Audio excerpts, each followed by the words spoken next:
ได้เนาะว่าการออกไปเก็บเงินนี่ควรออกตอนใดบางคนนี่ก็ออกผิดออกถูกเนาะเดี๋ยวเรามาให้นิยามกันตื่นว่าการออกไปเก็บเงินที่ถูกต้องนะควรออกตอนใดเวลาใดฉันมาเบิ่งก่อนว่าใบเก็บเงินนี่มันยังเนาะความหมายของมันใบเก็บเงินนี่นะ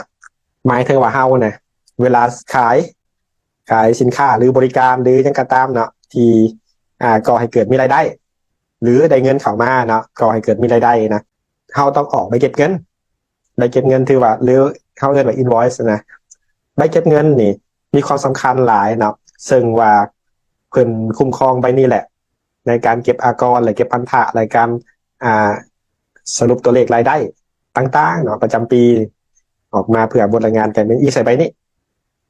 แล้วโดยหลักการแล้วเนาะการเอาไปเก็บเงินนี่บ่ควรซ้ำกันบ่ควรซ้ำเลขทีแล้วสมัยก่อนนะเพิ่นจะมีเป็นปึ้มไปเก็บเงินให้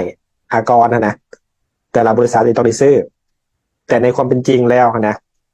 วิสาหกิจหนึ่งนี่มักจะออกไปเก็บเงินอยู่สองแบบเนาะหนึ่งไปเก็บเงินภายในและสองมาเป็นเก็บเงินอากรจะคู่กันเองสิเนาะฉะนั้นแล้วจึงเหตุให้อย่างการสรุปตัวเลขทางบัญชีและอากรอาจจะบอกกงกันเนาะบางทีเพิ่นก็ออกไปเก็บเงินปกติไปภายในเก็บเงินมาแล้วกับมาไล่เบิ่งแจ้งดีบ่แจ้งดีคันสมมุติว่ายาและบ่แจ้งดอกกับปะไปเนาะไปเก็บเงินอากรก็นี่ที่ว่าลูกค้าเฮานะบ่ต้องการไปเก็บเงินอากรมันจะเกิดเหตุการณ์อย่างนี้เรื่อยๆเนาะฉะนั้นแล้วเนี่ยในยุคปัจจุบันนี้นี่เพิ่นสิคันเข้าสู่ความทันสมัยตัดปึ้มหรือทีมมันคุ้มครองยากเพิ่นให้แต่ละวิสาหกิจนะไปซื้อโปรแกรมออกใบเก็บเงินอากรที่มีจำหน่ายในท้องตลาดหันซึ่งในปี2021-22นะเพิ่นเป็นการระดมให้คนเปลี่ยนจากปึ้มไปใส่โปรแกรมพอหลายคนมีความกังวลเนี่ยเนาะเวลาใส่โปรแกรมปึ๊บขึ้นมาเลยเพิ่นสิฮู้แล้วเด้เวลาคีย์หับไปปึ๊บเนาะอย่างเนี่ยตัวเลขมันถูกดึงเข้าไปเนาะก็อาจจะมีความกังวลบ่อนวิสาหกิจอันนี้ว่าเผื่อไว้เนาะในส่วนแรกๆเพิ่นก็เป็นการระดมให้คนหันจากปึ้มมาเป็นโปรแกรมให้ติดตั้งฟรีบ่ฮู้ว่าไผได้ใช้หรือบ่เนาะคันไปติดตั้งนำทางกันทางภาคส่วนอากรหรือบัญชีนะเพิ่นจะติดตั้งให้ฟรีเนาะและรับแบกรับภาระในการจ่ายให้เจ้าของโปรแกรมแทนในตามอัตราที่เป็น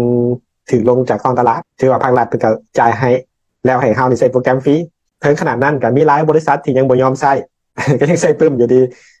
ฉะนั้นจนเดี๋ยวนี้ไปนะเวลาไปขอปึ้มนะอาจจะยากแดนะอาจจะบ่ค่อยมีให้ละพอเพิ่นผลักดันไปใส่โปรแกรมมัดเนาะอันนั้นก็ถือเป็นจุดหนึ่งคือเวลาเฮาออกไปเก็บเงินปึ๊บนี่นะต่อไปนะเดี๋ยวนี้มันจะมีการแยกกันอยู่คือโปรแกรมบัญชีภายในและโปรแกรมออกไปเก็บเงินอากรในอนาคตมันอาจจะเสื่อมกันแต่ณตอนนี้ก็ยังถือว่ายังบ่ได้เสื่อมกันร้อยบางคนก็ซื้อแต่ใบนี้ออกมาก่อนพอเพิ่นสิคุมใบนี้คันโปรแกรมบัญชีมันเว้าถึงเรื่องหยังมันว่าถึงเรื่องข้อมูลทางฟรอนต์เอนด์และข้อมูลทางแบ็กเอนด์มันจะมารวมอยู่ในโมดูลของ accounting นี่มัดถึกดึงมันนี่มันถ้าชั้นแล้วนี่แน่นอนในอนาคตถ้ามีการเสื่อมข้อมูลอันเดียวกันนะเป็นก็สามารถนำข้อมูลนี่ไปไล่เรื่องอากรต่างๆได้คือใบเก็บเงินนี่เนาะมันว่าถึงเรื่องอากรมูลค่าเพิ่มอย่างแรกเลยเนาะอย่างทวิตที่โดนก็คือเรื่องออกไปเก็บเงินเก็บปุ๊บเนาะต้องถืออากรนั่นว่าถืออากรมูลค่าเพิ่ม